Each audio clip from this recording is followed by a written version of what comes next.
Hello dear friends, आपका स्वागत है हमारे channel study with target achieve में। आज हम आपके लिए डीएलएड फोर्थ सेमेस्टर की क्लास लेकर के आए हैं, जिसमें आज हम लोग डिस्कस करेंगे शैक्षिक प्रबंधन एवं प्रशासन के चैप्टर फर्स्ट संस्थागत नियोजन एवं प्रबंधन के बारे में। इसके पहले की क्लास में हम लोगों ने पढ़ा था कि प्रबंधन हमारा क्या होता है और प्रशासन क्या होता है। उसको हम लोगों ने बहुत अच्छे से पढ़ लिया है कि सब्जेक्ट जो हमारा है उसके बारे में तो हमको मालूम होना चाहिए कि ये हमारा सब्जेक्ट क्या है। तो प्रबंधन हम लोगों ने डिस्कस कर लिया था, प्रशासन के बारे में डिस्कस कर लिया था। जिसने भी पीछे की वीडियो ना देखी हो तो लिंक डिस्क्रिप्शन में है, वहाँ पर जा कर के आप वीडियो को देख सकते हैं। तो आज की हम लोग क्लास स्टार्ट करते हैं ज़्यादा देर ना करते हुए। और हमारा पहला टॉपिक है संस्थागत नियोजन एवं प्रबंधन क्या होता है। तो हम लोग स्टार्ट करते हैं। संस्थागत नियोजन एवं प्रबंधन क्या होता है, मतलब कि इंस्टीट्यूशनल प्लानिंग। कोई संस्था को चलाने के लिए, और उसका प्रबंधन करने के लिए हमें किन किन चीज़ों की ज़रूरत पड़ती है, ये हमको बताना है। तो पहली बात, संस्थागत नियोजन होती क्या है, इससे हम लोग अच्छे से पढ़ेंगे। छोटा चैप्टर है। देखिए, कोई भी संस्था होगी, उसके कुछ ना कुछ तो उद्देश्य होते हैं। और अगर उन उद्देश्यों के लक्ष्य को प्राप्त करना है तो कुछ ना कुछ योजनाएं बनानी पड़ती हैं। और जो योजनाएं बनानी पड़ती हैं वो हमको उस तरीके से योजनाएं बनानी पड़ती हैं, क्योंकि जो हमारे पास संसाधन होते हैं वो सीमित ही संसाधन होते हैं। और उन सीमित संसाधनों का हम लोग ऐसे तरीके से प्रयोग करें कि वो हमारा बेस्ट प्रयोग हो। और उस प्रयोग के द्वारा हम लोग अपने लक्ष्य को, जो हम लोगों ने टारगेट रखा है कि हमको इस पोजीशन तक पहुंचना है, अपने विद्यालय को इस स्थान तक ले जाना है, वो प्राप्त कर सकें। तो उसी को बोलेंगे हम लोग संस्थागत नियोजन। कहने का मतलब सीमित संसाधनों का सर्वोत्तम प्रयोग करके हम लोग अपने टारगेट तक पहुंच जाएं, वही होता है हमारा संस्थागत नियोजन। तो देखते हैं, हम लोग देख भी लेते हैं। प्रत्येक संस्था के कुछ उद्देश्य होते हैं जिन्हें प्राप्त करने के लिए जो संस्था होती है वो लक्ष्योन्मुखी योजनाएं बनाती है कि लक्ष्य को कैसे हम लोग प्राप्त करें, ताकि संस्था में मौजूद सीमित संसाधन ही होते हैं का हम लोग सर्वोत्तम प्रयोग करते हुए, बेहतर ढंग से प्रयोग करते हुए संस्था अपने लक्ष्यों को प्राप्त कर सके। इसी को हम लोग बोलते हैं संस्थागत नियोजन एवं प्रबंधन कहते हैं। तो ये था हमारा संस्थागत नियोजन एवं प्रबंधन। प्रबंधन तो हमने आपको बताया था किसी भी चीज़ों को बेस्ट तरीके से मैनेजमेंट कैसे करते हैं। ठीक है, चलिए तो अब हम लोग संस्थागत नियोजन की कुछ परिभाषाएं को देखते हैं कि परिभाषाएं राइटर्स जो हैं इनके बारे में क्या बताते हैं। तो पहली परिभाषा हम लोग देखेंगे, एम.बी. बुश के द्वारा इम्पोर्टेंट परिभाषा है।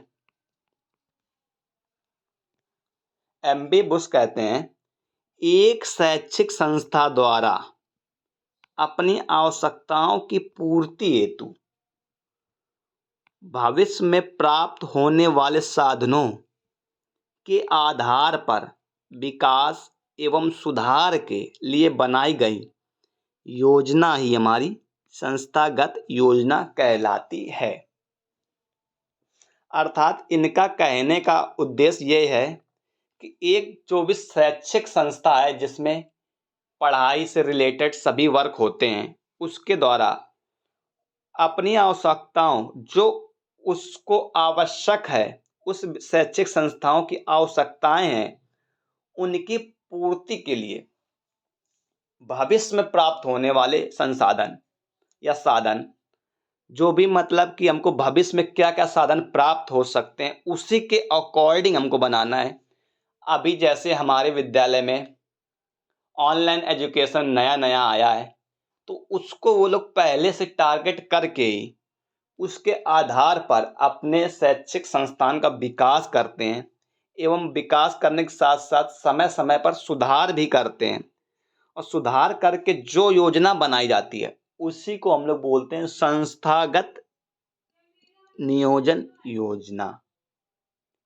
तो आपको अब तो बिल्कुल समझ में आ ही गया होगा कि संस्थागत नियोजन होती क्या है।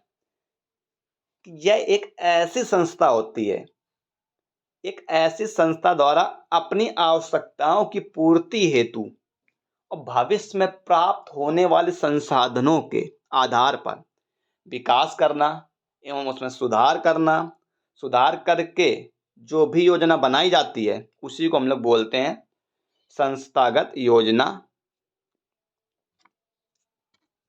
चलिए अब हम लोग इसकी दूसरी परिभाषा देखते हैं। इम्पॉर्टेंट परिभाषा ये भी हमारी है। प्रोफेसर एस के दुबे के अनुसार इम्पॉर्टेंट परिभाषा है।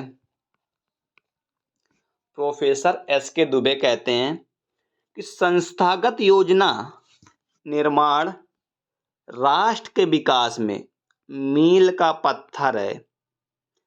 बहुत अच्छी बात कह रहे हैं कि जो संस्थागत योजना है निर्माण राष्ट्र के विकास में मील का पत्थर है, जो राष्ट्र के भविष्य में होने वाली प्रगति का घोतक है।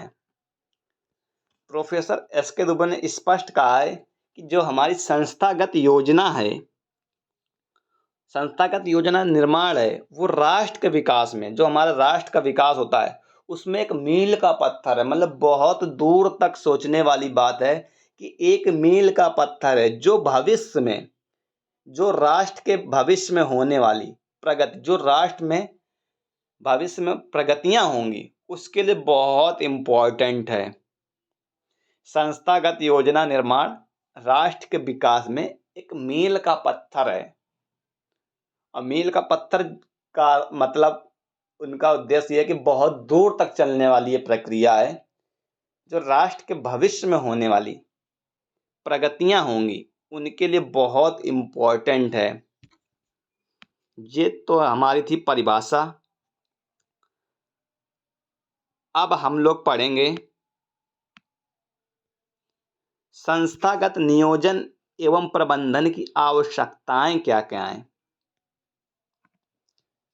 किसी संस्था को चलाने के लिए हमको क्या क्या ज़रूरतें पड़ती हैं, क्या क्या आवश्यकताएं पड़ती हैं, उस मैनेजमेंट को संभालने के लिए किन किन वस्तुओं का प्रयोग करना होता है, क्या क्या ज़रूरत होती हैं, क्या आवश्यकताएं होती हैं, उनके बारे में हमको जानना है। इतना ही है हमारा संस्थागत नियोजन। तो हम लोग देखते हैं प्रत्येक संस्था को इस अवधारणा की ज़रूरत पड़ती है, क्योंकि प्रत्येक संस्था आगे बढ़ना चाहती है। कहने का मतलब यह है कि प्रत्येक संस्था होगी उसको संस्थागत नियोजन की ज़रूरत पड़ेगी ही पड़ेगी, और प्रबंधन की भी ज़रूरत पड़ेगी। क्यों? क्योंकि हर एक संस्था आगे बढ़ना चाहती है। कोई संस्था ये नहीं चाहती है कि हम वहीं का वहीं रहें, जिस समय उसकी स्थापना हुई और वो किस पोजीशन पे था और आज भी वही रहे। ये कोई भी संस्था नहीं चाहती है। प्रत्येक संस्था यह चाहती है क्योंकि आगे उसे बढ़ना है, और आगे बढ़ने के लिए उसे हर एक प्रयास करने पड़ेंगे। और किसी भी संस्था को आगे बढ़ना है तो उसका नियोजन बहुत अच्छे तरीके से हो और उसका मैनेजमेंट सिस्टम बहुत अच्छे हो, तो वो संस्था बहुत आगे तक जाती है। इसको हम लोग 3 क्वेश्चन के आधार पर समझते हैं। हम कहाँ हैं, मतलब प्रेजेंट में कि हमारी पोजीशन कहाँ पर है, हम दूसरे विद्यालय की तुलना में किस स्थान पर सक्रिय हैं, अर्थात हमारी प्रेजेंट में पोजीशन क्या है, हम किस स्थान पर आज खड़े हैं। दूसरा, हमें कहाँ पहुँचना है, हमारा अर्थात हमें कहाँ पहुँचना, हमारा टारगेट क्या होना चाहिए कि भविष्य में सभी संस्था प्रगति करती हैं, तो हमको भी प्रगति करके किस स्थान पर पहुंचना है और उस वहां तक पहुंचने के लिए हमको क्या क्या जरूरतें पड़ेंगी, तो वो चीज़ हमारी संस्थागत नियोजन और प्रबंधन जब तक अच्छा नहीं होगा तो हम वहां पर अपने टारगेट तक पहुंच ही कैसे पाएंगे। आप बताइए, सोचिएगा इसे। हम वहां कैसे पहुंच सकते हैं, मतलब कि हमको हमारे टारगेट तक पहुंचने के लिए क्या क्या करना पड़ेगा, क्या क्या सावधानियां करनी पड़ेंगी, क्या क्या आवश्यकताएं पड़ेंगी, किन किन वस्तुओं की जरूरत पड़ेगी, क्या क्या योजनाएं लानी पड़ेंगी हमको, और हम अपने टारगेट तक किस अकॉर्डिंग पहुंच सकते हैं, ये हमारी आवश्यकताएं हैं। अर्थात हमारी पोजीशन क्या है, हम कहाँ पर हैं प्रेजेंट टाइम पर, और हमें कहाँ पहुंचना है फ्यूचर में। हम अपने विद्यालय की प्रगति कहाँ तक देखते हैं, अपनी संस्था, विद्यालय ही नहीं, अपनी संस्था हो गई, कुछ भी है आपके पास, तो उसे हम लोग कहाँ पर देखते हैं और वहां पर पहुंचने के लिए हम लोग क्या क्या प्रयास करते हैं। जैसे डीएलएड वालों बच्चों का एक उद्देश्य होता है कि अभी हम लोग क्या कर रहे हैं, डीएलएड कर रहे हैं और उन्हें कहाँ पहुंचना है, मतलब टीचर बनना है तो सुपर टेट के एग्जाम तक क्वालिफाइड करना है।